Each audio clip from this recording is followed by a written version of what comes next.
Ça c'est fait. Alors, comme vous allez assister à un spectacle qui n'en est pas un, où il n'y a absolument aucun effet son et lumière, on a tout mis au début. Nous sommes donc réunis cet après-midi, mes frères et mes sœurs, pour faire un tour de l'actualité de ces dernières semaines. Tour de l'actualité à la fois exhaustif et objectif. Nous sommes donc le 29 janvier 2023.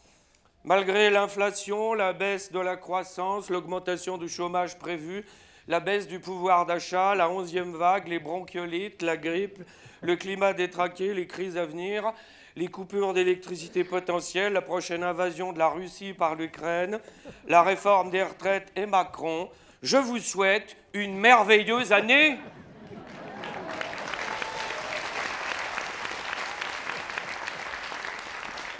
Oh, et alors déjà qu'on n'avait pas le moral, et là, paf, que je vois un projet de loi qui tombe pour délit d'alcoolémie à la chasse.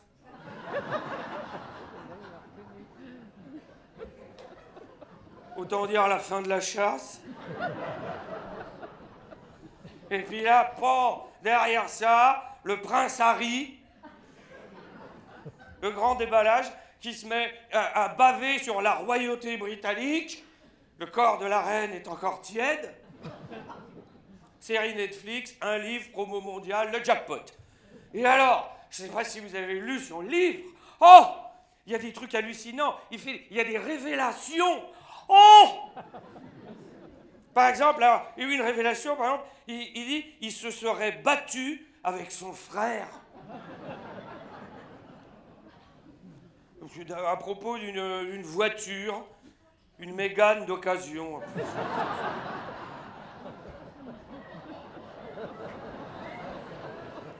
Je commence avec des trucs très moyens pour que le reste paraisse génial. C'est un truc. Et là, pareil, déjà, on n'a pas le moral. Ah, et alors, il dénonce ah oui, autre révélation. Oui, on apprend dans le livre, oh mon Dieu, qu'il a perdu sa virginité dans un champ derrière un pub avec une vieille. Comme Macron. Et puis alors, il dénonce les médias, il y va. Oh, c'est dur. Et d'après lui, oh, les médias ne diraient pas toujours la vérité. Ah bah ça cogite un prince, hein. T'as que ça à foutre. Et alors, les médias relaient la critique des médias dont se sert le prince tout en critiquant les médias qu'il critique en retour. C'est bien foutu, le libéralisme, hein. Et là, derrière ça, paf, on n'a pas le moral, encore un drame. Alors, c'est passé inaperçu, mais moi, ça m'a choqué. Claude Guéant. Vous vous rappelez? Hein? Oh, secrétaire général de l'Élysée, c'est la belle époque, la fine équipe, hein? Avec Fritz Hortefeux. Vous vous rappelez? Et l'autre, là? Il me manque! Alors, Claude Guéant, à l'époque, responsable des basses besognes, hein, une crapule, hein? Alors, l'homme des mallettes, qui a été condamné donc à 6 mois de prison ferme pour escroquerie de frais de campagne. Une toute petite partie de son œuvre. Hein, ah ben c'est une symphonie, le mec. Hein. Et alors, on apprend, c'est là où c'est hallucinant, alors les juges ont fait une enquête et ils ont épluché tous les relevés de compte en banque de Klaus Guéant entre 2003 et 2012. Et alors, qu'est-ce que ça s'aperçoit? Eh bien, entre 2003 et 2012, Claude Guéant a retiré en tout 800 € en liquide.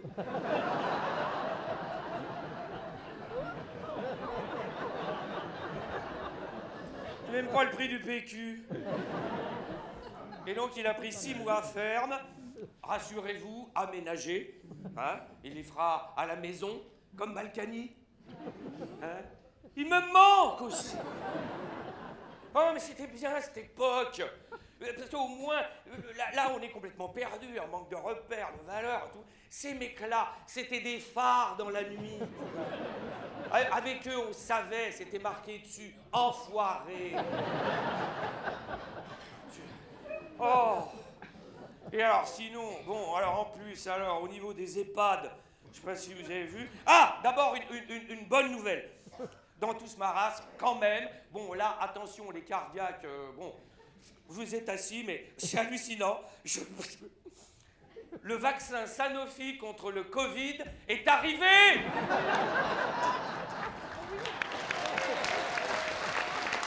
Allez, la France.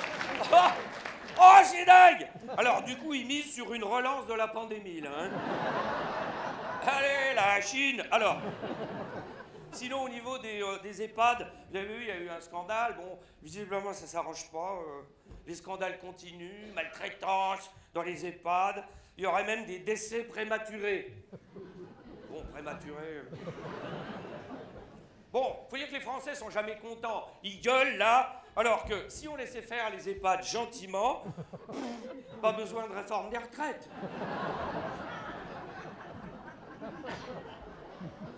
Ok, bon. Alors justement, bon, on en parle, elle arrive, elle est là. Alors, la réforme des retraites, bon. Alors, bon, il a été repoussé, ensuite remis sur le tapis, repoussé. Enfin bon, le gouvernement a joué à t'avances et tu recules. Bon, tout le monde sait comment. Et alors surtout, on a eu droit, je ne sais pas si vous avez regardé, donc, le 10 janvier, présentation de la réforme sur toutes les chaînes de télé. Comme ça, la réforme présentée par Elisabeth Borne. Hein? To be alive. Et alors, tu regardes, Elisabeth Borne, et là tu fais non. Déjà, on n'a pas le moral, et là tu fais oh. Oh non, mais elle présentait ça, tu te dis, mais il y a eu un mort. Oh, le spectre. Voilà, et alors, donc, concernant la réforme des retraites, alors, le gouvernement a entendu tout le monde.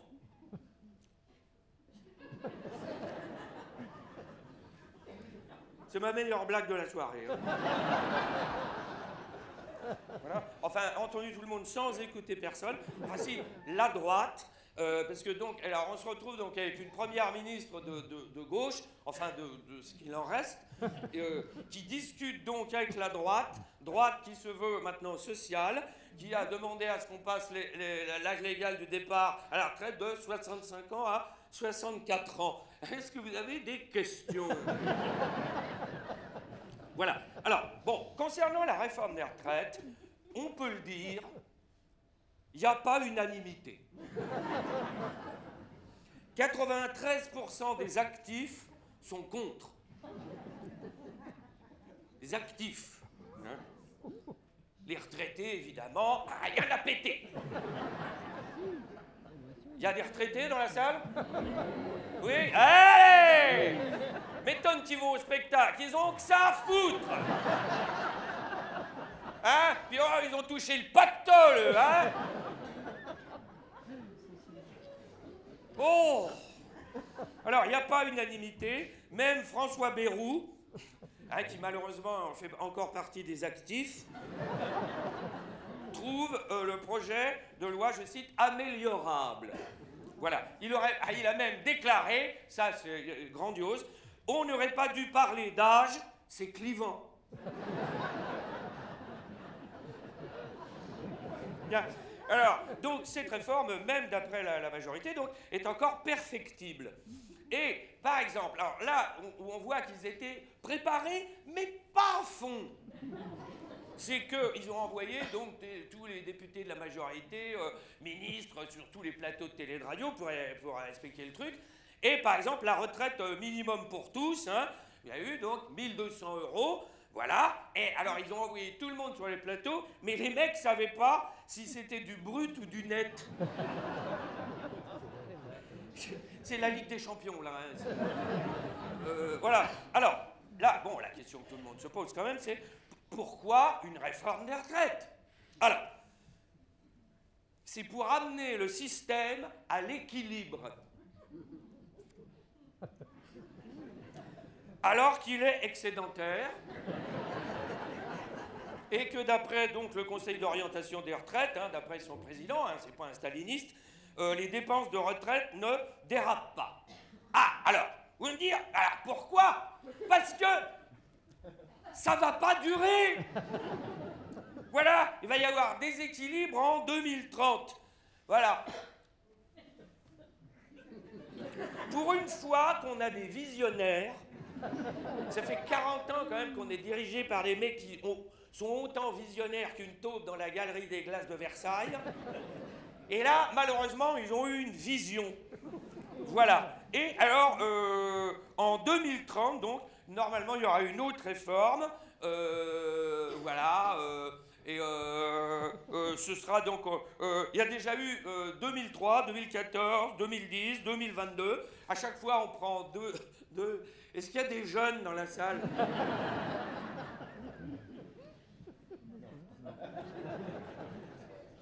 Je ne sais pas quoi vous dire. J'ai envie de vous dire, profitez. Voilà. Ah bah vous, ça va être, c'est très clair, un bureau mis en bière. Alors, donc, cette réforme, donc, quand même, là où ils ont, c'est un grand challenge, a réussi à unir les syndicats contre, tous ensemble. Du jamais vu. C'est voilà. Alors au gouvernement, beaucoup tablaient sur une résignation. Les gens vont pas descendre dans la rue là, à cause de l'inflation, etc. Résultat, 19 janvier, plus d'1 million de personnes dans la rue et ça caillait. Voilà. Et alors là, c'est pour dire donc le gouvernement, il y a des capteurs d'opinion. Ils sont au taquet. Et alors finalement, le gouvernement reconnaît l'ampleur de la contestation. Voilà.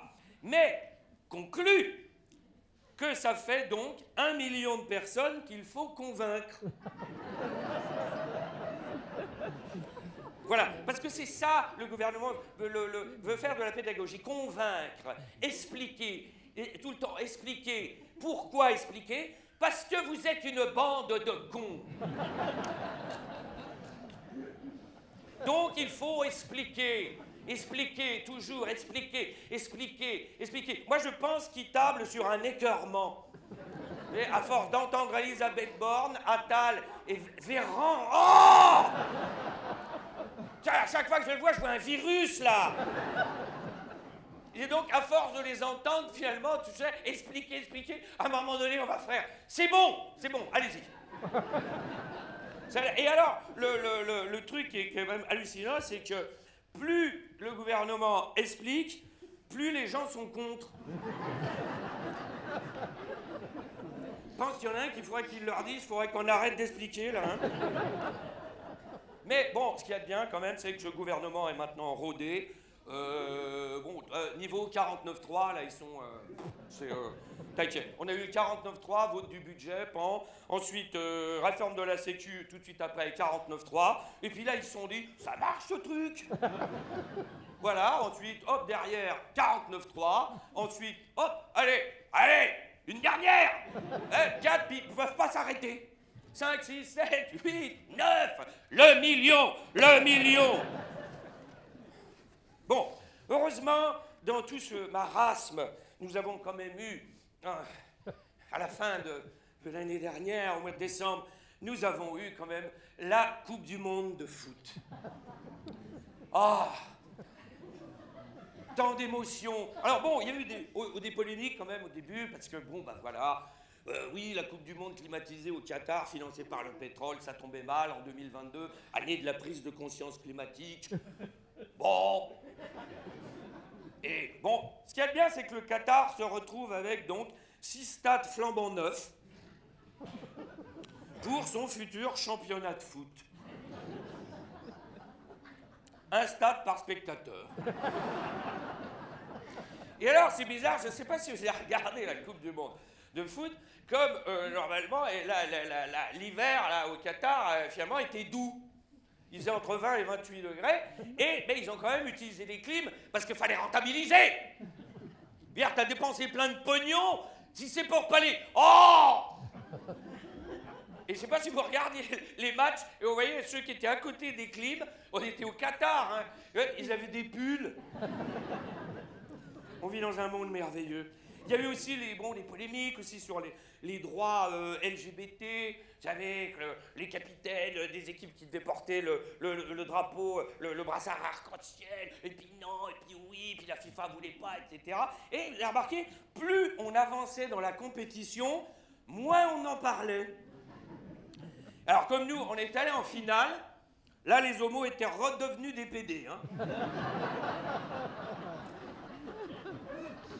Et il y a eu aussi des polémiques sur les chantiers de la Coupe du Monde au Qatar, voilà, la construction des stades. Alors, d'après les ONG, il y aurait eu en tout 6500 morts.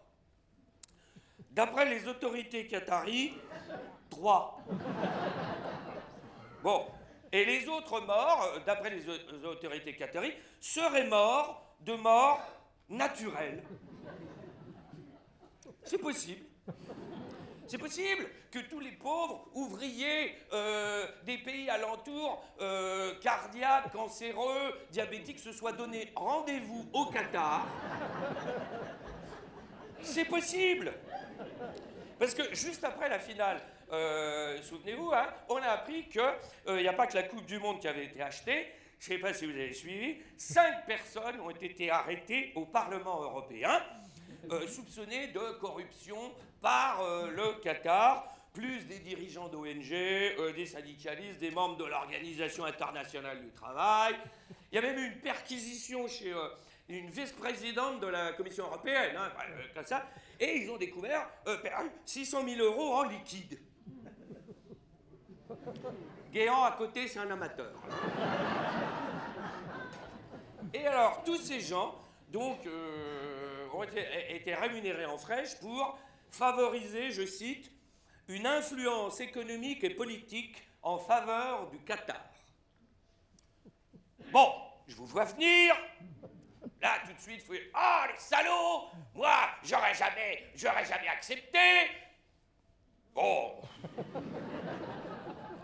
Bon, imaginez, vous avez des gros travaux à faire dans votre maison. Et là, il y a un mec envoyé du Qatar qui vient vous voir, qui dit bon, ça vous dirait de dire du bien de nous et là, pan, 50 000 €. Et là, tu fais jamais, jamais, retournez chez vous. Et là, le mec, pan, rajoute 50 000. Et là, tu fais et là, le mec rajoute 100 000. Et là, et là, tu résignes.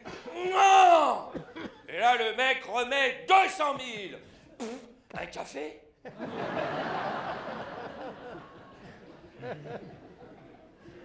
Ça doit être dur, hein? Imagine quand il donne 1 million. Et alors, du coup, la vice-présidente de la Commission européenne, hein, qui est Madame 600 000 €, donc, a déclaré derrière, le Qatar est un chef de file en matière de droits de l'homme. Et un syndicaliste qui a déclaré « c'est une référence en matière de droit du travail ». Mais oui, le Qatar se refuge de communistes. Bon, vous me direz, pour que ce soit efficace, ça, il faudrait acheter tout le Parlement. Voilà. Bon, c'est un début. Non mais c'est possible, hein. Regardez par exemple l'Arabie Saoudite, ils veulent organiser les Jeux asiatiques d'hiver. Dans le désert. Ok, alors... Bon, et nous, à chaque fois, évidemment, en plus, pays arabes, etc., nous, occidentaux, évidemment, on critique, nous, l'empire du bien, perfection sur terre, détenteur de la vérité universelle, de la morale, voilà. Mais imaginez, si cette Coupe du Monde, hein, ça a été désigné il y a 12 ans, si elle avait eu lieu, normalement, elle devait avoir lieu aux États-Unis. Mais ils n'ont pas donné assez, ils ont oublié un 0 sur l'échec. Alors, si elle avait eu lieu aux États-Unis, hein, plus gros pollueur de la planète, plus gros vendeur d'armes de la planète, eh bien, tout se serait bien passé. C'est tout. Voilà. Et chez nous, évidemment, on critique, on fait la leçon, mais chez nous, pas de travailleurs sans papier, pas d'inégalité sociale, pas de problème migratoire, rien. D'ailleurs, quand on parle d'immigration, en France, vous avez remarqué, on dit toujours le problème de l'immigration. Ces deux mots, ils sont attachés, on ne peut pas les séparer, il faut un seau d'eau froide. Le problème de... Alors, heureusement, notre ministre de l'Intérieur, Gérald Darmanin, le violeur invisible...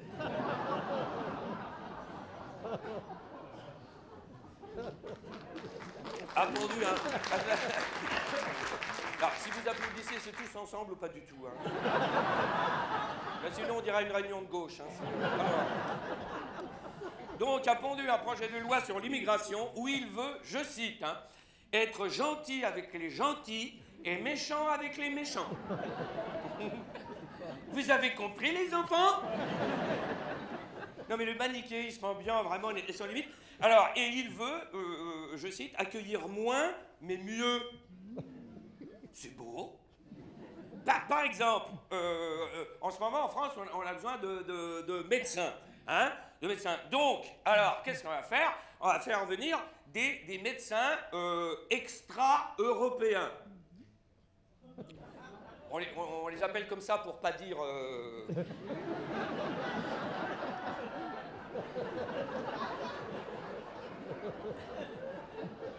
C'est mieux comme ça, il est extra. Voilà, et ces médecins extra-européens auront droit à des titres de séjour, hein, après, attention, vérification de leurs connaissances. Alors, le problème, c'est qu'on a besoin de beaucoup de médecins. Et plus on aura besoin, plus les contrôles seront souples.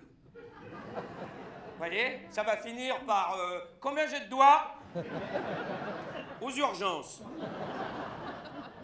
Mais, alors, moi, personnellement, la scène que je retiens de cette Coupe du Monde de foot, vraiment qui m'a marqué, c'est en finale, c'est Macron. Macron, le sparadrap. Vous avez vu, comme ça, en bras de chemise, le match à peine fini, sur la pelouse. Il a failli rentrer pendant le match. Se mettant en scène. Oh là là. Et comme il a, bon, un second rôle en Ukraine, hein, parce qu'il a servi à rien, il sert à rien, il servira à rien. Que ça, là, il savait que toutes les caméras du monde entier étaient braquées. Voilà, et là, il a pu enfin trouver une scène internationale à sa démesure, le temps d'un match, afin d'exister à la hauteur de son immense et grandiose talent. Oh, toi, Seigneur! Voilà. Il a pu se donner en spectacle. Non, je ne sais pas si vous l'avez vu, à la fin du match, il poursuivait les joueurs. Il allait tous les voir. Et puis alors, il les réconfortait. Il est perdu. Et puis alors, lui, non seulement, lui, il touche. Tu vois, c'est un mec, les joueurs, ils étaient effondrés, tu vois. Ils venaient de perdre avec ça. Et lui qui arrive, comme ça, il va voir Mbappé, tu vois. Rassure-toi, je suis là. Tu vois, et tu voyais dans les yeux des joueurs qui le regardaient, tu vois, il était là. Mais ta gueule! Tu vois, mais lui, il ne comprend pas. Il était jusque dans les vestiaires. Il a fait un discours. Vous avez perdu, mais c'est pas grave. Je suis là. Et là, tu voyais les joueurs qui étaient là, effondrés. Et tout d'un coup, j'ai eu une image. Je ne sais pas si vous vous rappelez la finale de la Coupe du Monde 2006 avec le coup de boule de Zidane. Et là, je me suis dit, dans le vestiaire, il y en a un qui va se lever.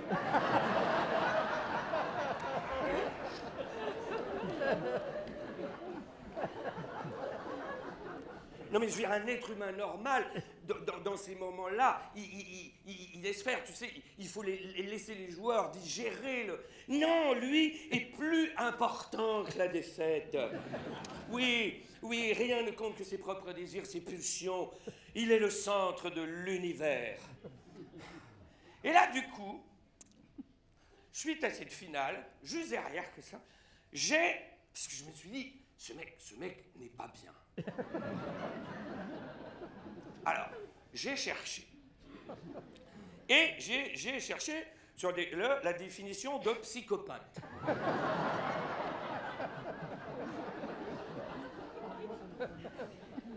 Alors, Je vous la livre telle quelle. Hein. Psychopathie. Syndrome qui caractérise des gens arrogants,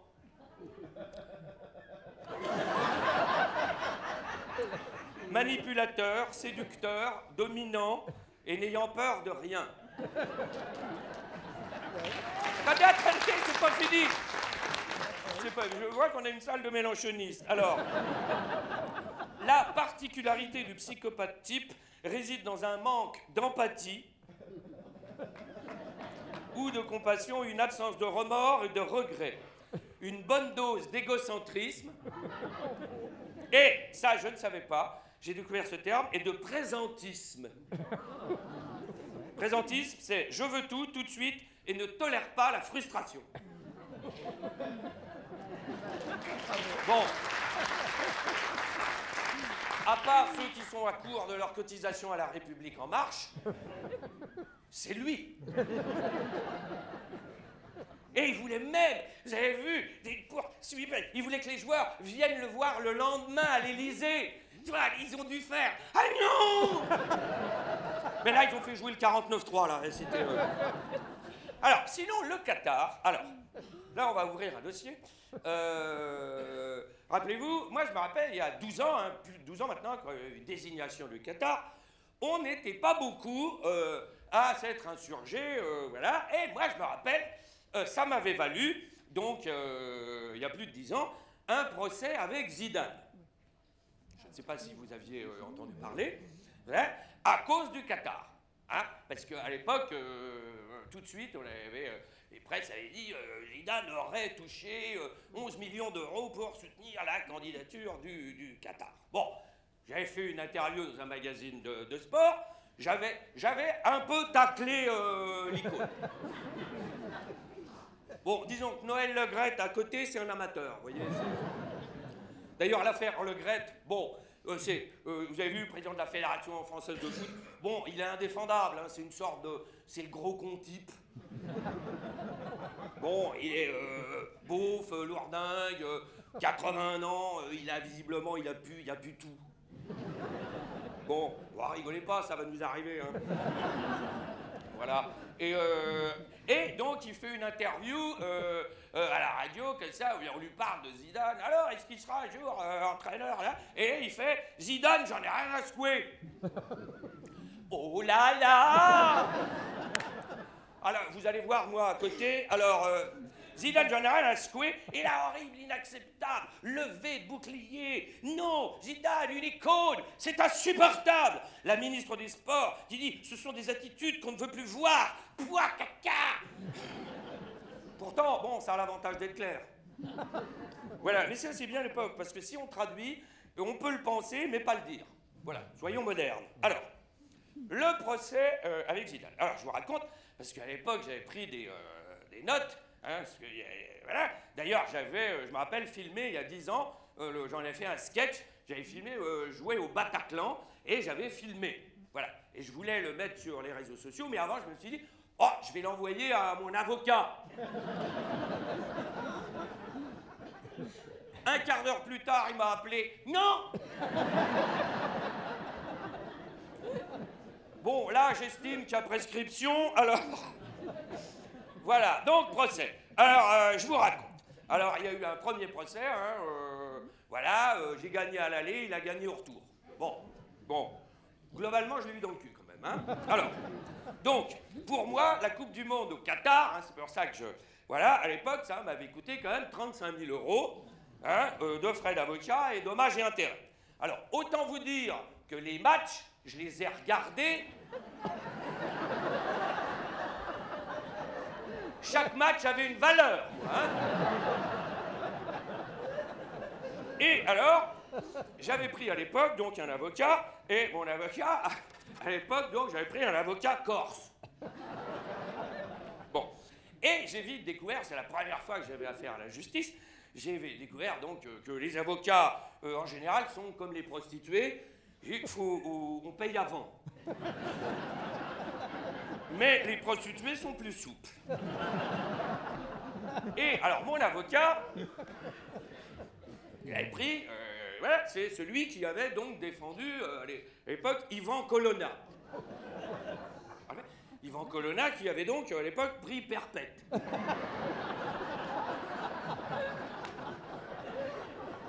J'aurais dû me méfier là, mais bon. Et j'avais donc taclé l'icône, Zidane.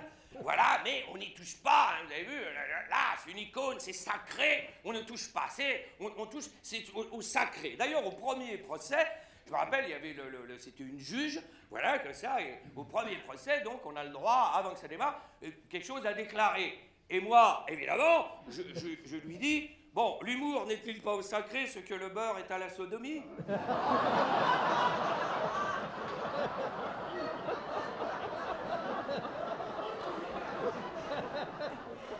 Quand j'ai vu sa tête, là,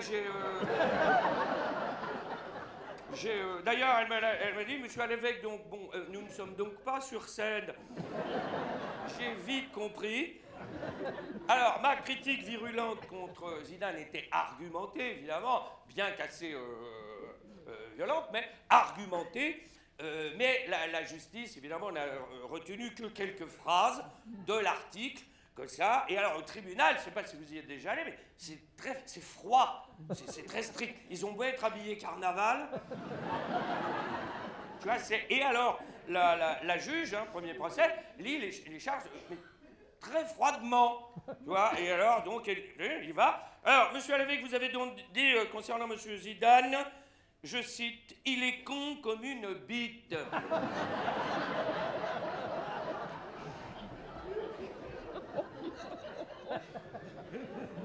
Toi, t'es là, alors, tu vois, puis elle attendait que visiblement, et là, je lui dis, bah, je pouvais pas dire qu'il était con comme ses pieds.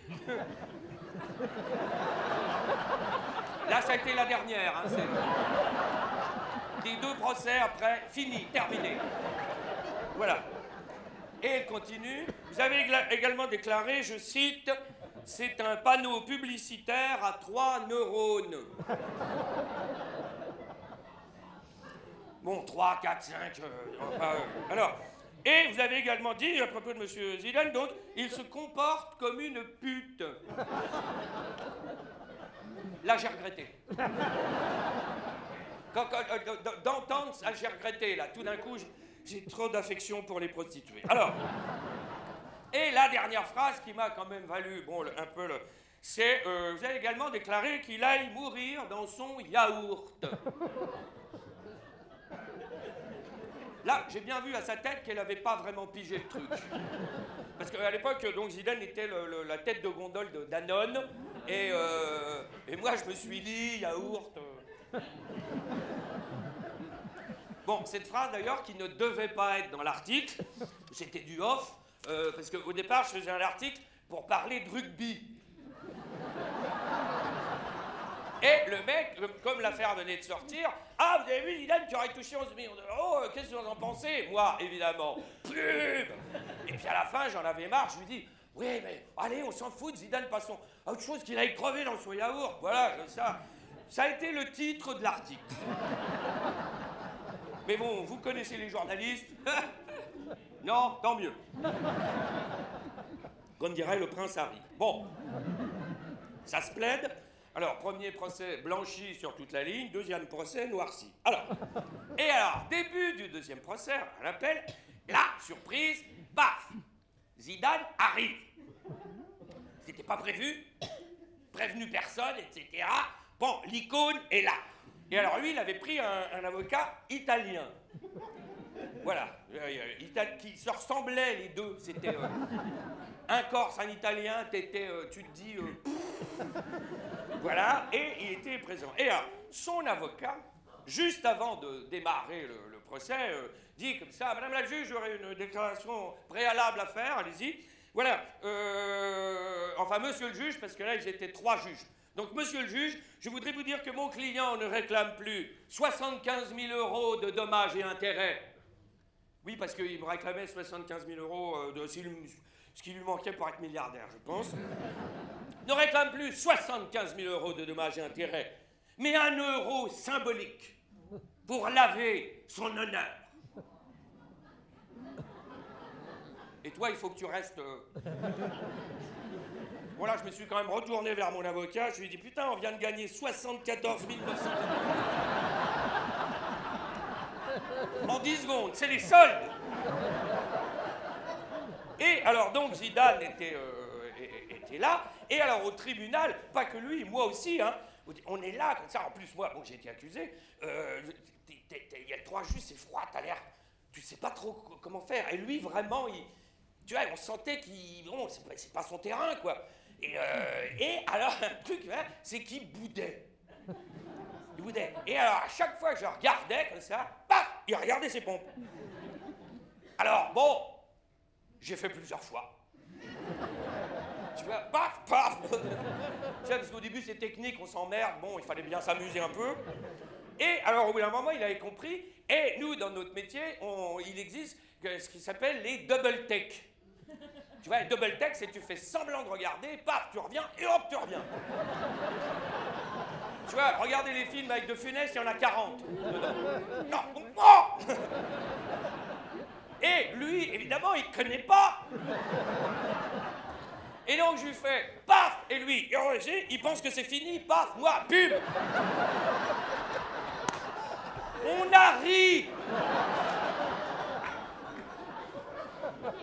Surtout moi.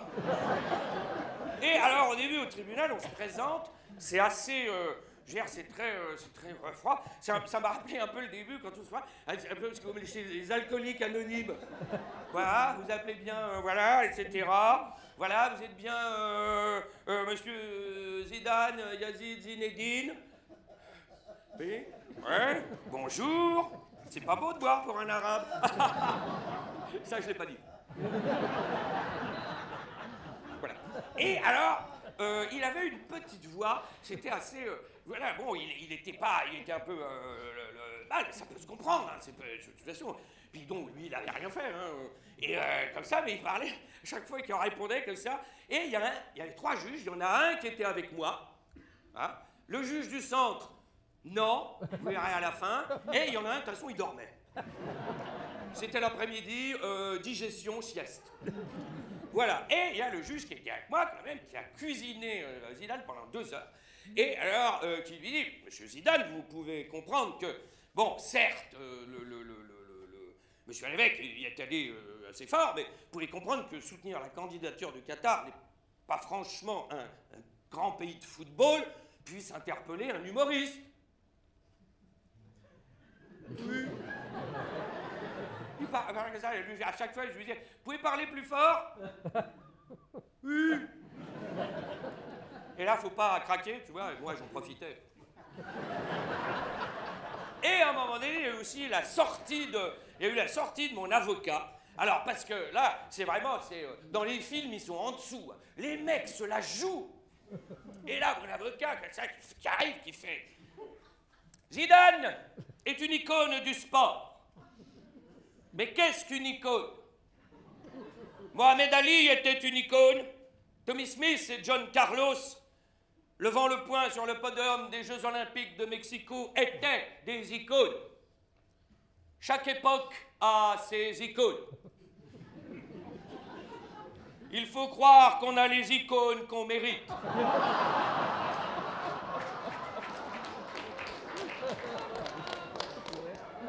Et là, on a tous vu qu'il avait compris. Et alors, derrière, il y a eu la sortie de son avocat. Parce qu'ils font un concours, les deux. Et parce qu'à un moment donné, Zidane a avoué, le juge qui était avec moi, quand même, qui lui dit Monsieur Zidane, avez-vous, oui ou non, touché 11 millions d'euros pour soutenir la candidature du Qatar? Oui. Vous pouvez parler plus fort, on n'a pas entendu. Oui. Que ça, et là, son avocat, tout d'un coup, qui fait qu'est-ce qu'il... Mais non. Mais non, mais oui, enfin non, mais oui, non, taisez-vous. Voilà, oui, non, je voudrais dire que... Il fait oui, alors oui, mon client a touché 11 millions d'euros. Voilà, mais peut-on reprocher à mon client de vouloir faire avancer la science?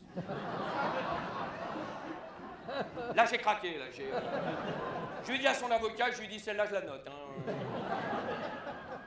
Voilà, etc. Et alors, le clou du procès, moi, j'étais pas là, j'étais parti, parce que je jouais le soir, on partait en tournée, j'étais dans le taxi, que ça, et c'est mon avocat qui m'a raconté, donc, à la fin du procès, dans une petite pièce derrière le tribunal, donc comme ça, le juge du centre, comme ça, a fait une photo avec Zidane et qui lui a signé un petit autographe. Voilà. Et alors, le seul témoin de la scène, c'était mon avocat. Voilà. Et donc, il m'a appelé dans le taxi, il m'a juste dit « On est mal ». Alors, conclusion de la justice, j'ai voulu nuire à la réputation d'autrui. Voilà. Bon, c'est vrai que moi, je me lève le matin, le premier truc que je me dis, avant le café, qui je pourrais pourrir aujourd'hui? Tu vois, c'est... Et en général, je regarde, tu sais, dans le classement des Français, les 50 Français préférés des Français, là, et en général, tu prends le premier, tu vois, le préféré des Français, Jean-Jacques Goldman. Ah bah non, on peut pas, il est juif. Alors...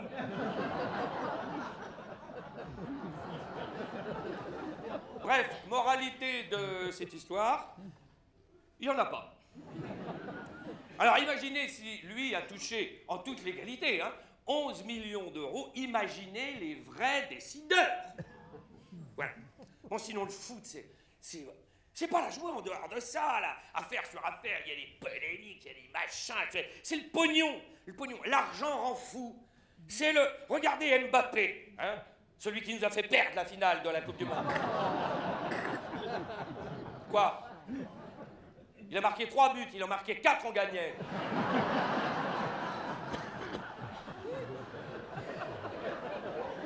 Mbappé, juste avant la finale de la Coupe du Monde, il prolonge son contrat au PSG, on apprend donc qu'il va toucher 630 millions d'euros sur 3 ans. Le mec, il gagne au loto tous les ans sans jouer. Bon. Et alors s'il lui donne, c'est qu'ils ont la possibilité, qu'il doit les rapporter, bref. Mais quand même, c'est une somme.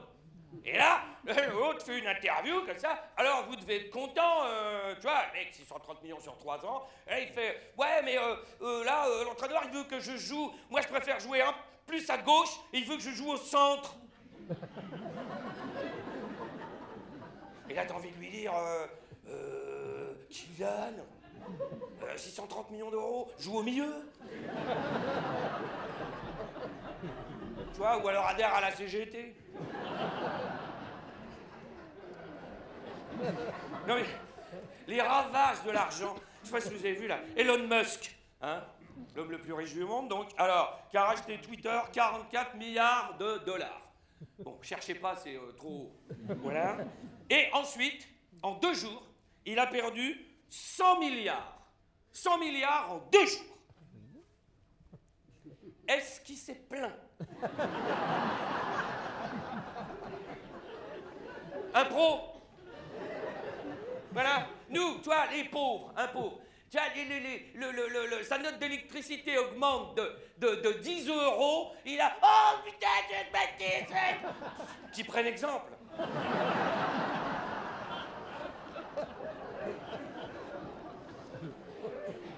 Et donc, on lui a demandé, alors pourquoi vous avez racheté Twitter, Elon Musk? Et là, il a réussi cette réponse. Je ne l'ai pas fait pour gagner plus d'argent, mais pour essayer d'aider l'humanité. Là, il y a des gens qui ont envie de les nasuler tout d'un coup, tu vois. Les sodomiser par le nez. Et donc, alors, derrière sa première action de ce grand humaniste, licencier les 2/3 du personnel de Twitter. Voilà. Et donc, il voulait, lui, Twitter, c'est la liberté d'expression totale. Voilà. Je veux que ce soit vraiment un endroit où vraiment les gens s'expriment totalement. Et là, il vire 8 journalistes du réseau. Bon. Puis, il se fait virer lui-même. Après le vote des abonnés, il leur demande, dois-je quitter la direction de Twitter? 57%, oui, et parti. C'est un autre monde, hein. Voilà. Bon, alors... Déjà qu'on n'a pas le moral, je ne sais pas si vous avez repéré ça, mais vraiment ces dernières semaines, ça a été une avalanche de faits divers. Je crois, mais c'était hallucinant. Alors pour le moral, ça c'est... Pour le cerveau reptilien, par contre, c'est bien. Je vais simplement vous lire, parce que c'est le miroir de l'humanité, les faits divers. Je vais vous lire les derniers titres des faits divers depuis le 15 septembre. Titre, je n'ai pas changé un mot, textuellement. Alors, photographié par un voisin vigilant, les 2 cambrioleurs le tuent. Bon, ça peut se comprendre aussi, ça. Hein. T'es en train de cambrioler tranquillement, et là, il y a un mec qui prend des photos, là. Tu fais, oh. Alors, la suivante. Oui, battue par son compagnon, elle le découpe en morceaux. Ça, c'est légal, maintenant. Ah oui, oui, les filles, vous pouvez y aller, là. Voilà. Oh là là, elle l'a battue, elle l'a découpé en morceaux. Normal. Elle aurait dû le hacher. Alors, celle-là aussi, hallucinante. Textuelle, hein.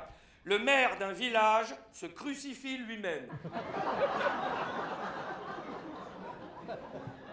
Tu lis ça, quand même? Alors moi, évidemment, je me suis dit, j'ai essayé de visualiser, tu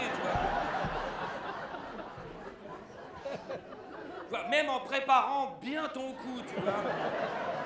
Tu vois, là, tu mets déjà, il y a un clou, déjà, là. Et puis là, hop, t'y vas. Pum! Là, t'as pré-clouté aussi.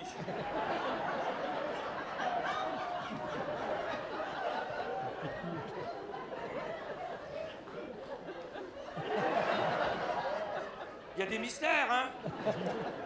Et puis c'est pas souvent, là, les derniers c'était il y a plus de 2000 ans, mais il était pas tout seul. Alors, voilà, sinon, alors, ah oui, celle-là aussi, textuelle. Il renverse une cycliste et l'achève à la pelle. Voilà, c'est un voisin, hein?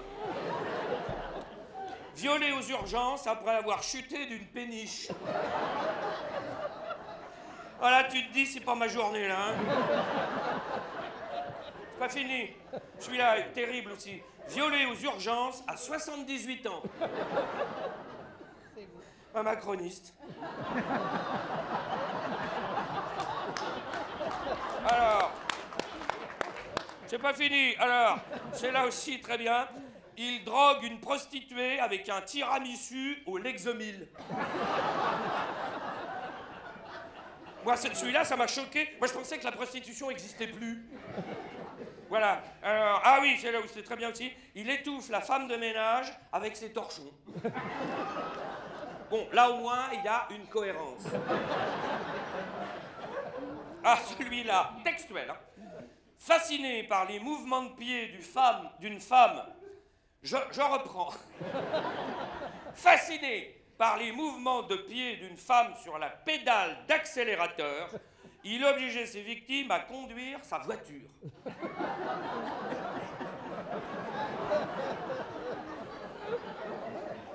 Ça peut être des gens qu'on connaît, hein. Voilà, ça se trouve d'ailleurs, il est dans la salle, hein, le mec. Voilà. Ensuite, après la découverte d'une fillette dans un lave-linge, le service après-vente est sous le choc.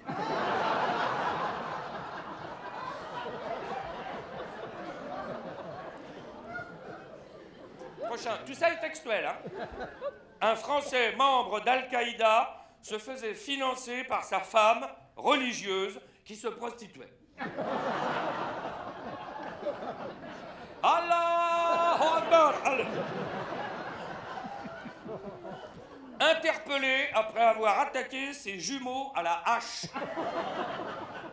C'est con, ils sont déjà deux. Pour moi, celui-là, c'est mon préféré. Le chasseur visait un sanglier et tire sur la coiffeuse. Alors au début, moi j'étais là, je le voyais dans le salon de coiffure, moi. Non, en fait non. C'est la coiffeuse se promenait. Voilà, c'est de sa faute. Et on a eu, souvenez-vous, juste avant les vacances de Noël, le fait divers qui nous a tenus en haleine. Souvenez-vous, une horreur, la petite Lola, 12 ans, retrouvée dans une valise, la fille de gardien d'immeuble, tuée par une SDF, retrouvée par une SDF, et fille de gardien d'immeuble. Oh, tu vois, il y avait tout le... Et alors, cerise sur le gâteau, la meurtrière est algérienne. Là, c'était le top. Et après la résurrection de Lazare, vous vous souvenez, on a assisté à ce moment-là, on pensait la résurrection de Zemmour. Et là, hop, tout de suite, il arrive, et comme la petite est blonde, française, comme ça, oui, eh bien voilà, c'est un francocide. Hein, il va falloir vous habituer au terme. Hein, c'est un francocide. Comme c'était à Paris, il aurait pu dire un parricide. Bon. Et alors, ça, mais comme d'autres faits divers, les actualités en général, mais prenons celui-là, ça a duré 48 heures. Pendant 48 heures, tu vois, il parle que de ça, t'as tous les détails, c'est glauque, c'est gamine, c'est horrible, tu vois, t'as des enfants, tu fais merde, tu vois, et tu prends tout ça, et au bout de 48 heures, hop, il passe à autre chose. Montpellier a battu Marseille. Et il nous laisse, nous. Il n'y a même pas un psy qui vient, qui sonne à la porte. Vous avez besoin vous avez besoin de parler. Non mais c'est dingue ça. Voilà. Et comme si ça suffisait pas. C'est pas moi, c'est l'actualité. Hein. Comme si ça suffisait pas à tout ça. Il y a les histoires de pédophilie dans l'église. C'est reparti. La nouvelle vague. On croyait que c'était réglé, vous vous souvenez, le rapport Sauvé, indemnisation de plus de 300 000 victimes de pédophilie, etc. Eh ben non, ça repart. 10 nouveaux cas dans l'église. Bon, 10 nouveaux cas de pédophilie dans l'église, petite bite, hein. Voilà. Alors, on apprend cette fois, c'est pour ça que je lis, parce que là, c'est des pointures. Hein. Alors, un cardinal, s'est fait pécho, le cardinal Ricard. Ça ne s'invente pas. 78 ans. Qui a fini par avouer après 35 ans. 35 ans. Alors lui, attouchement sur une petite fille, il y a 35 ans.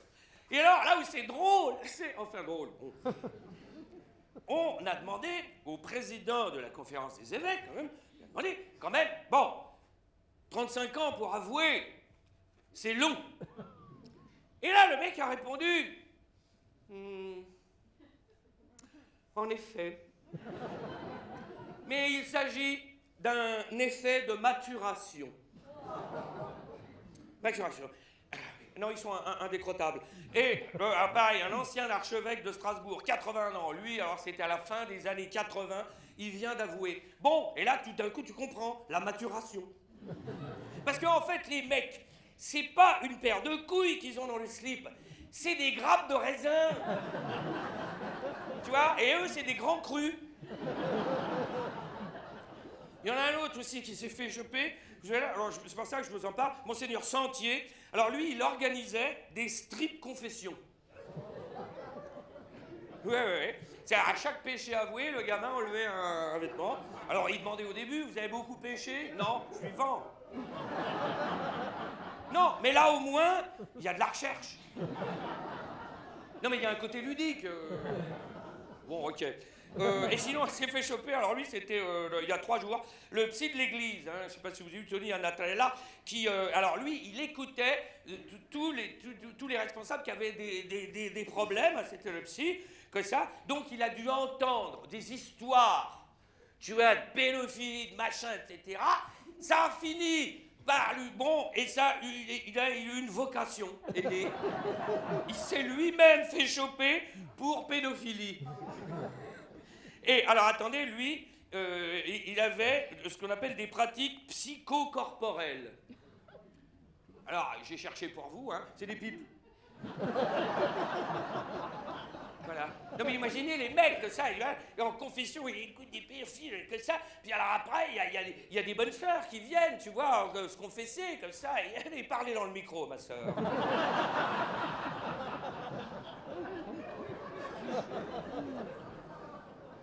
Et lui, lui, c'est le meilleur. Monseigneur Aupetit, ancien archevêque de Paris. Les mecs, c'est tous des accusés d'agression sexuelle. Et là, lui, c'est étonnant. C'est même hallucinant. On a du mal à y croire. Il a agression sexuelle sur une adulte. Le mec s'est trompé.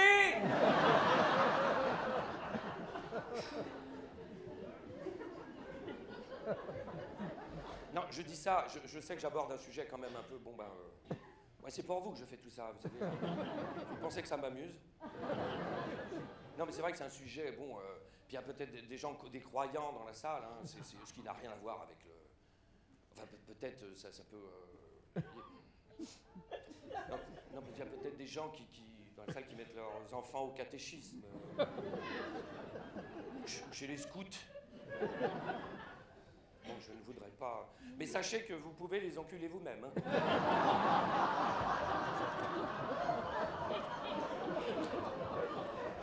J'adore ce passage.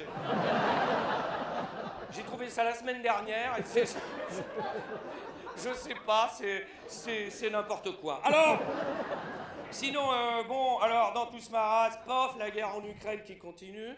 Bon, bientôt un an. Nous, alors bon, bah maintenant on suit la guerre en Ukraine comme une série Netflix.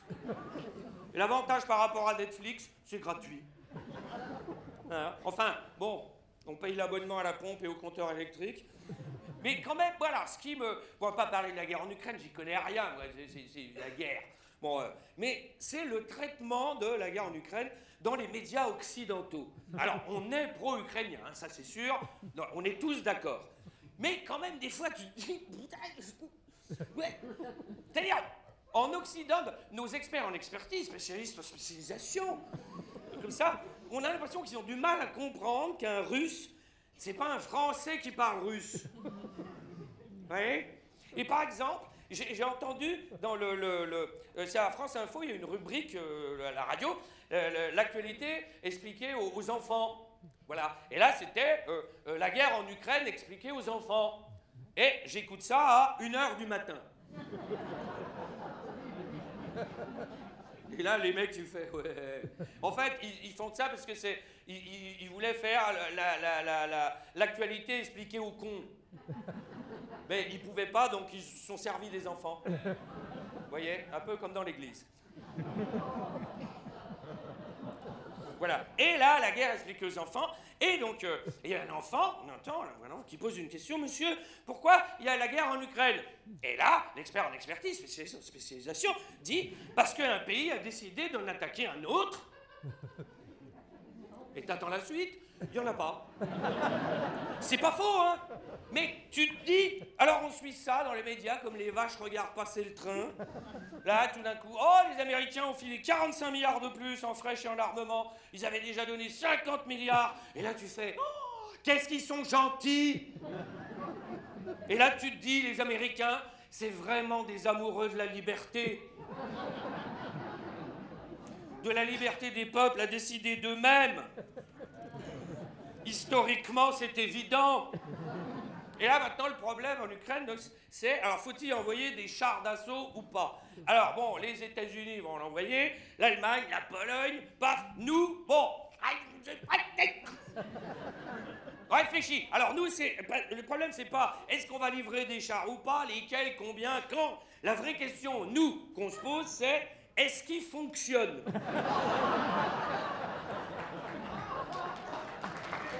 Alors, sinon, Poutine est fou, voilà, c'est comme ça, ce qui n'est pas faux non plus, hein. Le mec est quand même une sorte de boucher, il est givré, mais Poutine est fou. Alors, imaginez donc la réunion de la dernière chance, vous vous souvenez, hein, qui a eu lieu sur la table de 10 mètres de long, là. Il y avait donc d'un côté un fou, et de l'autre côté, donc, le nôtre, un psychopathe. Vous comprenez la guerre, maintenant, là? Voilà. Mais nous, évidemment, nous critiquons, nous avons raison. Nous avons la science infuse, la vérité, la morale, puisque nous sommes l'empire du bien, nous. Et alors, on a beau avoir extrême droite à 42%, 90 députés à l'Assemblée, le plafond de verre qui nous a pété à la gueule. Voilà, plus en Europe, l'extrême droite qui revient en Suède, en Italie, en Israël, le retour des ultranationalistes, aux États-Unis, qui se transforment en Allemagne des années 30, l'île de Taïwan bientôt envahie par la Chine, c'est la fête. Mais on continue de donner des leçons de morale, nous avons la vérité, parce qu'on est les gentils. Cela dit, bon, puisqu'on parle de l'extrême droite, alors, faut rappeler le drame quand même. Juste avant les vacances de Noël, oh là là, tout allait bien pour l'extrême droite. Hein, Marine Le Pen avait pris 6,5 points dans les sondages, sans rien faire. Voilà.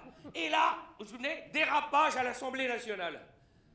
Un député, je me souviens de couleur noire, pour être très précis, prend la parole dans l'hémicycle sur le drame des migrants. Et là, il y a un député Rassemblement National qui lâche « Qui retourne en Afrique ?» Levée de bouclier, suspension de séance, tollé, tout de suite les médias s'en emparent, un tourbillon médiatique, et le mec était là. Attendez, mais attendez! J'ai pas dit, non mais attendez! J'ai pas dit qu'il retourne en Afrique, lui! C'était au pluriel, tous les Noirs!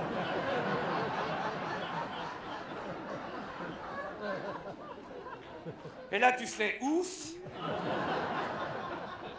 Bon, ça a permis au moins de faire un focus sur les migrants, hein, qui continuent de mourir en Méditerranée dans l'indifférence générale.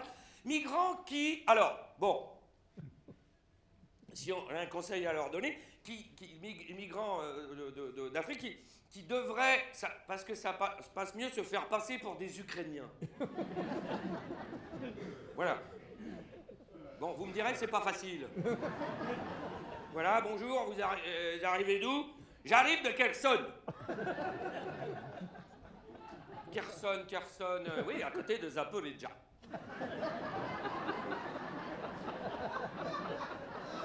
C'est l'Ukraine du Sud, donc, hein, c'est... Non, mais sinon, des guerres... C'est vrai que, bon, la guerre en Ukraine, c'est horrible, puis bon, c'est horrible, on va pas épiloguer là-dessus. Mais sinon, il y en a d'autres, hein. Il y a encore des guerres, hein, j'ai noté en Éthiopie, au Congo, au Mozambique, au Yémen. Toute une nuance de noir. C'est Pierre Soulages. Oui, et vous me direz, mais pourquoi on ne s'intéresse pas? Parce que c'est loin. Et Pierre Soulages est mort. Donc revenons au Rassemblement national, l'extrême droite. Vous vous rendez compte? 10 ans de dédiabolisation. Marine Le Pen qui, pour se contenir, a passé toute la campagne électorale à caresser ses chats. Les députés Rassemblement national qui mettent des cravates à l'Assemblée en signe de respect, qui se veulent constructifs. Vous avez vu? Qui, pas un mot, plus au clou. Les mecs sont là, pof, essayent de... Et tout d'un coup, le mec, en une phrase, tout foutu en l'air. Ah, c'est bon! Mais ça, c'est la nature. Tu vois, tu ne peux pas lutter contre la nature. T'essayes de... Tu vois, à un moment donné... Ça m'a rappelé... Ça, c'est un documentaire qui était passé il y a des années, mais c'était un mec qui enquêtait sur les anciens nazis qui s'étaient réfugiés en Amérique du Sud.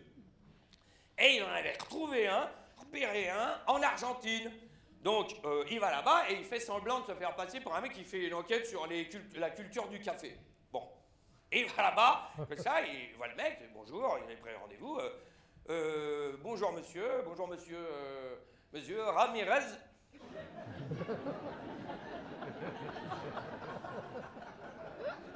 Et donc, vous êtes installé dans cette magnifique région de... Oui, nous sommes installés ici depuis 6 générations.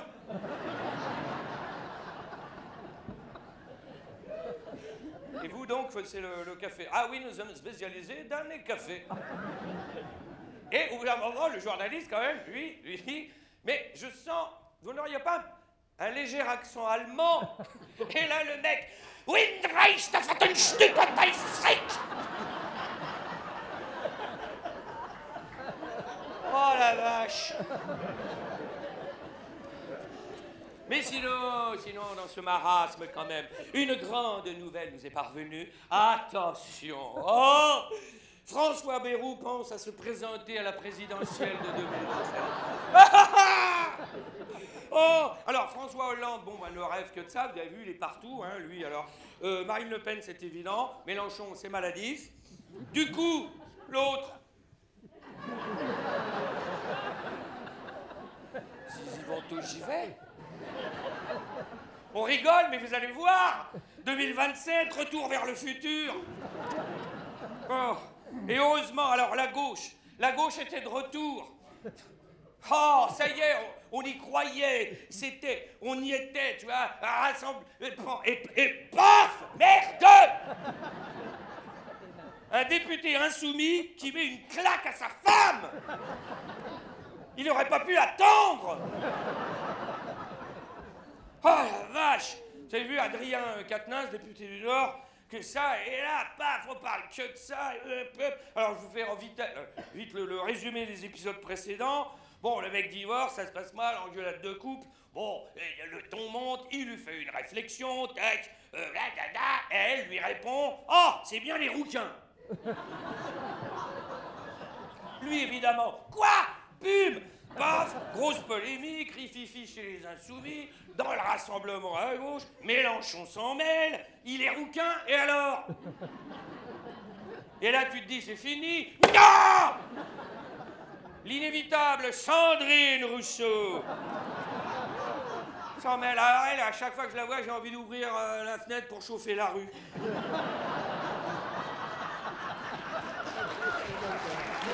L'inévitable Sandrine Rousseau s'en mêle. Les rouquins, ça pue. Bon, elle rajoute, mais ça c'est vrai, il faut qu'il cesse toute parole et vie publique. Et qu'on lui coupe les couilles. Et alors là, tu te dis, c'est fini. Non! Parce que le mec est député. Alors, va-t-il faire son retour à l'Assemblée nationale? Alors là, on apprend qu'il était en arrêt maladie depuis le 18 septembre. C'est lui qui met une baffe, c'est nous qui payons.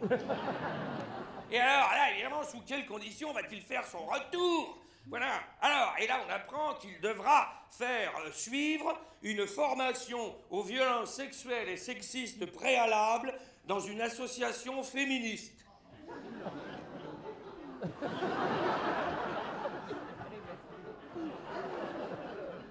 La gégène à côté, je veux dire, faire. Et là, évidemment, grand débat à gauche, on ne parle que de ça. Faut-il le suspendre à vie, le pousser à la démission? Ou alors, il y a une solution qui émerge, c'est ça. Oh, il a qu'à aller chez les non-inscrits. Vous avez vu? Non-inscrits, c'est... T'es un groupe tout seul, t'es pas inscrit. Enfin, t'es là, mais... tu vois, et donc, évidemment, il faut faire un groupe tout seul, les roukmoutes. Ah, mais le jour où il va revenir, en plus, lui, on le repère de loin, tu vois, c'est... Tu vois, ah, coton-tige ça, hop là. Les roukmoutes. Et là, tu te dis, c'est fini. Non! C'est pas fini. Adrien Quatennens fait une interview à la télé, Pan relance la polémique, il parle de son ex-femme, il dit « Ouais, elle était casse-couille !» Bon. Moi, j'en ai jamais connu une femme casse-couille, moi, c'est vrai que bon, bah ça, j'ai jamais... Je ne sais pas ce que c'est, il paraît qu'il en existe 2, 3 dans le monde. Et il y va, oui, et l'agressivité était mutuelle, genre, elle aussi, elle le puff, en fait, elle veut ma peau, bon, etc. Jugement, le mec prend 4 mois avec sursis, décision de la France Insoumise, radiation temporaire jusqu'au 13 avril. Tu te dis, c'est fini. Non! Lui, alors, les alliés de la NUPES et les féministes veulent qu'il démissionne. Lui, il veut pas démissionner. Il veut revenir en janvier comme non-inscrit à côté du Dupont-Aignan. Voilà, un enculé, un roukmout. Les deux mecs vont peut-être...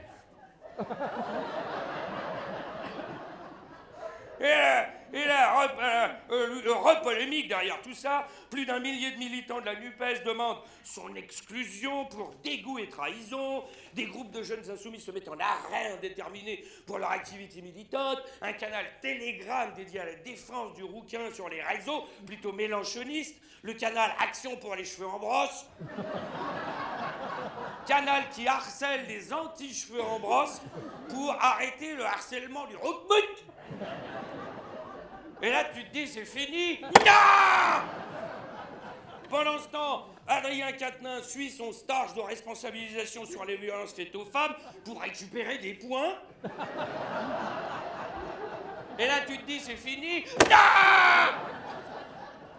En coulisses, Mélenchon prépare le retour du rouquin sans écouter la base. Janvier, je crois la semaine dernière, c'est le retour à l'Assemblée nationale, à part dans l'hémicycle, par une petite porte que ça, il retour en commission. Voilà. Bon, il fait les courses, le stage a servi au moins ça. Bon. Le même revient, je sais pas si vous avez vu les images, il n'a pas bougé, pas changé, c'est le même, il revient, comme si de rien n'était. Il aurait au moins pu se teindre en blonde. C'est ça, la gauche, actuellement. Ça, plus la polémique sur la nouvelle direction des Insoumis, qui serait, paraît-il, verrouillée par Mélenchon. On y croit à peine. Je sais pas, il y a des mélenchonistes dans la salle? Il y a des mélenchonistes ou pas? Bah oui, il y en a. Il y en a une qui fait non. Voilà, elle est venue, elle connaît tout le monde.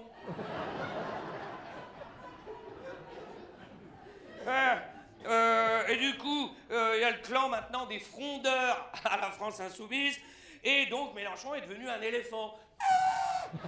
Voilà, Mélenchon qui, s'il n'est pas candidat, alors ça c'est une phrase typiquement mélenchoniste, s'il n'est pas candidat, soutiendra quelqu'un qui n'aura insulté personne dans nos rangs ou sali le mouvement. Là, il va réfléchir, il va chercher, il va faire une enquête, il va éplucher toute la liste, il va revenir et il va dire « il n'y a que moi !» Ou PS, alors bon, il y avait déjà scission, voilà, maintenant c'est la guerre. Il y a eu un vote, vous avez vu, pour élire un nouveau chef, il restait 2 candidats. Jusque-là, c'est normal.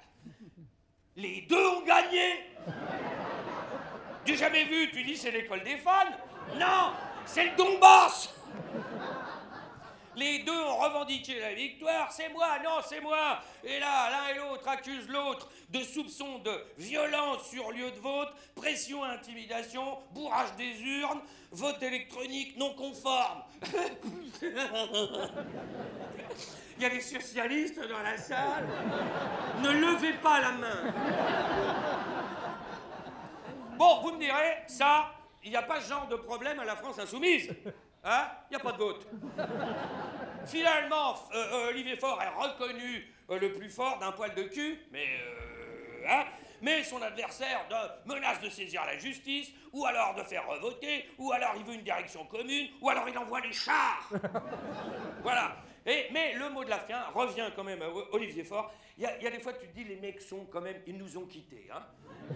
Olivier Faure, qui après tout ça, ce qui est désolant, c'est qu'on perd du crédit.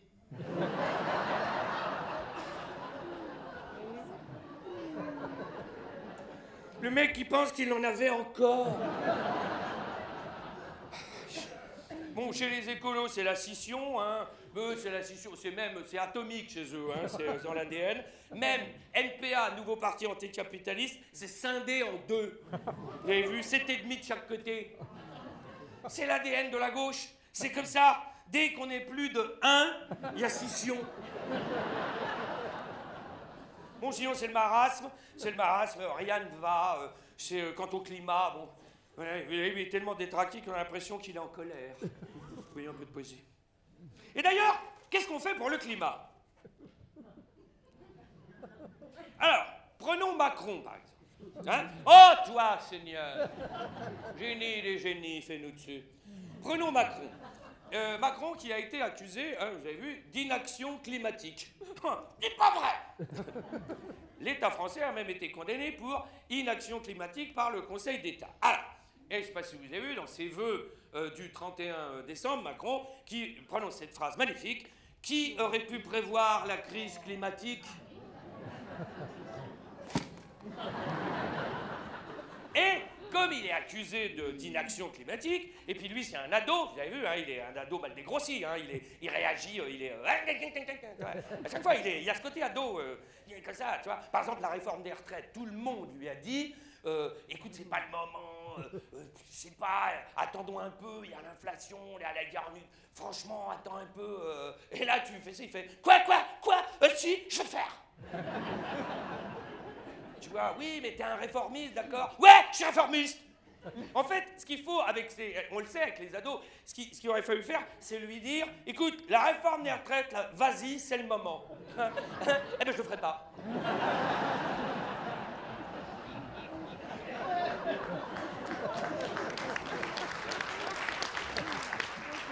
Et donc là, accusé d'inaction climatique, vous pensez bien, quoi? Voilà, et il a répondu à ses détracteurs, mais par tweet. Parce qu'il est jeune. Je ne sais pas si vous avez vu ça, c'est hallucinant. Alors, tweet, qu'est-ce qu'il dit ah bon, le climat, vous n'avez rien fait. Et là, il répond par tweet, dans ce qui a été fait, ici, 3 choses importantes. Voilà. Et dans une de ces choses importantes, hein, pour lutter contre le dérèglement climatique, nous avons rouvert les trains de nuit.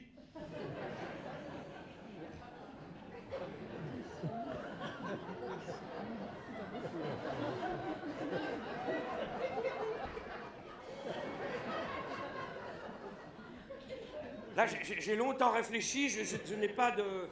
Mais le pire est à venir, et on continue comme ça. Et c'est pas fini, des grands chantiers sont en cours, et il y a ici 3 chantiers, et dont un chantier, grand chantier, nous allons lutter contre l'autosolisme.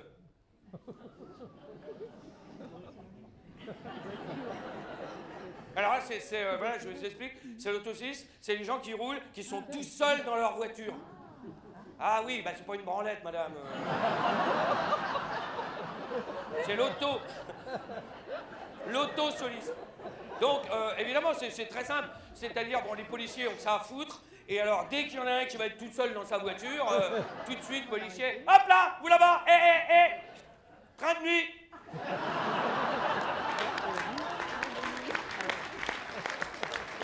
Non, franchement, on pensait qu'on était mal, mais c'est pire. Voilà, sinon, qu'est-ce que là? Bon, le climat a détraqué, et on apprend... Alors, ça y est, ça y est. Nous sommes donc 8 milliards sur Terre, depuis le 15 novembre. 8 milliards. Il y a un mec qui a compté. Bon, depuis, il est mort. Et alors, toutes les secondes, on est 2 de plus. 2, 4, 6, 8, 10... 12, vous imaginez. Et alors, quand on pense à la cause principale du dérèglement climatique, 8 milliards, il faut nourrir tout ce monde-là, chauffer, loger, tout ça. Alors bon, là, ça va pas être facile de trouver des solutions, là. Hein. Il faut éliminer du monde. Bon, personnellement, j'ai une liste. Soyons démocratiques, faites chacun la vôtre. Alors, le problème, c'est qu'il faut que ta liste passe en premier, parce qu'il peut y avoir des croisements. Voilà. Ou alors, bon, qu'est-ce que vous voulez? Il y a la solution du virus. Bon, on a essayé, pas assez virulent. La guerre, bon, bah, il faudrait qu'elle soit plus... Ou alors, moi, je pense qu'il faut qu'on revienne aux fondamentaux. Plus d'accidents de voiture, de crises cardiaques, de cirrhose, reprendre la clope, l'alcool et la drogue. Sex, drogue and rock and roll. Ou alors, légaliser l'IVG. Jusqu'à 12 ans.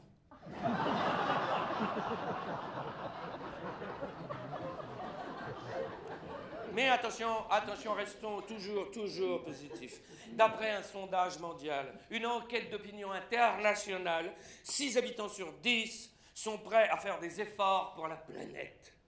6 sur 10, les autres ont trop d'argent. Et puis, restons positifs, il y a quand même eu la COP27. C'est ma 2e meilleure blague de la soirée. Ou COP27, où on a appris donc qui a eu lieu à Sharm el-Sheikh en Égypte, hein, et qu'en même temps que la COP27 avait eu lieu, en même temps là, donc la conférence de l'ONU sur le climat. Voilà. Et tu fais, oh, c'est bien, dis donc, ils font plein de... Alors, la conférence de l'ONU sur le climat a eu lieu au Lamborghini Center, sponsorisé par Coca-Cola, Microsoft et plein d'autres super pollueurs, qui s'appelle pour l'occasion les Amis du Climat. C'est Marc Dorcel qui sponsorise le Vatican. Donc, COP27 qui a eu lieu, et dont le but, je cite, est de mettre en œuvre les promesses de la COP21. On n'est pas rendu. Et alors, évidemment, aider les pays en voie de développement à arrêter leur développement pour faire une transition qui n'a pas démarré. Est-ce que vous avez des questions? Oui, parce qu'évidemment, les pays en voie de développement, eux, ils ont envie de se développer. On leur dit, non, ben non, non. Nous, on l'a fait, mais arrêtez. Voilà, il faut aider donc les pays pauvres, leur donner de l'argent. Nous avons une dette écologique vis-à-vis des pays pauvres. Voilà, et parce qu'on n'est pas au même niveau. J'ai lu, par exemple, prenons les États-Unis. Si le monde entier adoptait l'American Way of Life, il faudrait les ressources de 5 terres pour survivre. Le Qatar, 9. Mais restons optimistes. La COP28 aura lieu à Dubaï, présidée par le PDG de la compagnie nationale de pétrole.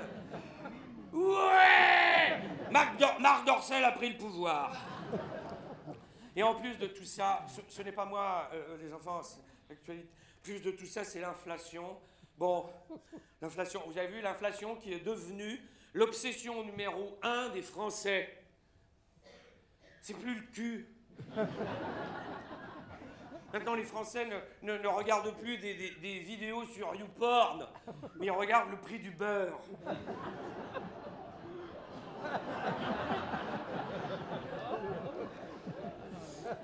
Mais ne nous laissons pas endormir, ne nous laissons pas tirer vers le bas. Évidemment, toujours. Non, moi je dirais, je voudrais finir avec ces quelques mots en vous disant, faisons gaffe. Faisons gaffe à l'hypocondrie médiatique. Cessons d'amplifier le danger nourri par les médias. La morosité ambiante devient ma morosité, la réalité du monde devient mon triste sort, et on finit par se rassurer dans l'angoisse. Spirale infernale nourrie par une overdose d'infos. Trop d'infos, tu l'info, comme trop de lois, tu la loi. Par contre, trop de conneries n'a jamais tué un con.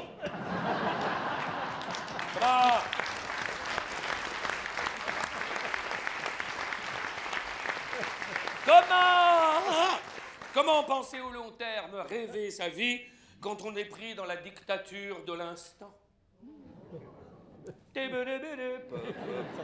L'angoisse crée le pessimisme qui engendre le défaitisme, qui lui-même fabrique de l'impuissance qui, à son tour, nourrit la résignation pour finir par une tétanie de la pensée, autrement dit, au niveau zéro de la réflexion. La voie est libre, nous sommes totalement absents parce que trop présents.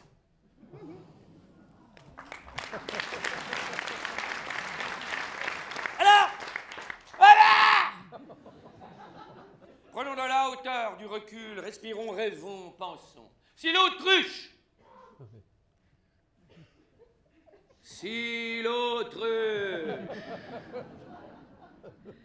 ne mettait pas sa tête dans le sable, elle serait morte de peur. Si elle la met, elle se fait enculer. Alors essayons d'être des autruches à tête haute. Des autruches spirituelles, philosophes, des autruches qui regardent vers l'avant pour protéger ses arrières. Des autruches avec les 2 pieds dans la mer, mais la tête dans les étoiles. Réagissons avant que le système nous mange, nous bouffe, nous transforme, nous étouffe, avant que la défaite soit cuisante. Car comme le disait le général MacArthur,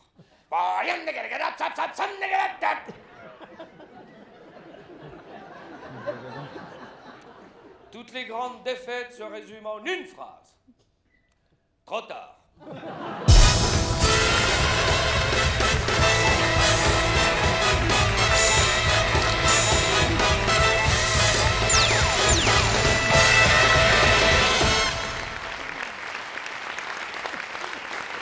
Merci beaucoup.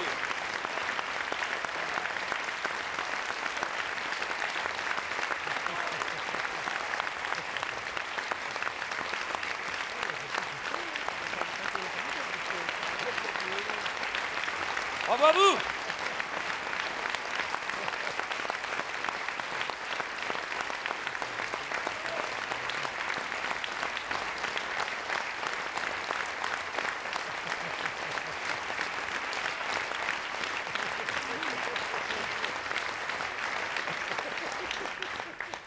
Je demande de vous arrêter.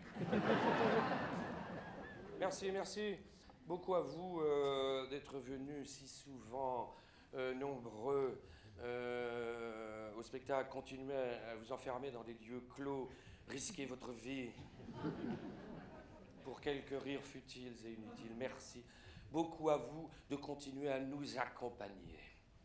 Vous dire également que en dehors de la revue de presse, je joue tous les mardis, c'est sur le programme, les mardis à 21h au Café de la Gare. D'ailleurs, le prochain mardi, c'est le 31, donc hein, le jour de... Ok. Voilà, ça c'est le spectacle Vieux Con, avec un point d'interrogation, parce que le second degré est en voie d'extinction, donc j'ai rajouté. Et sachez que la revue de presse continuera à Paris dans une autre salle, au théâtre Traversière. C'est le théâtre magnifique qui est vers la gare de Lyon, tous les mois, comme ça, donc si ça vous dit, c'est sur le programme également. Et voilà, sachez que j'ai passé en 18 ans de rond-point des moments mais absolument magiques. J'espère qu'on se retrouvera ici de tout cœur. En tout cas, portez-vous bien et à bientôt.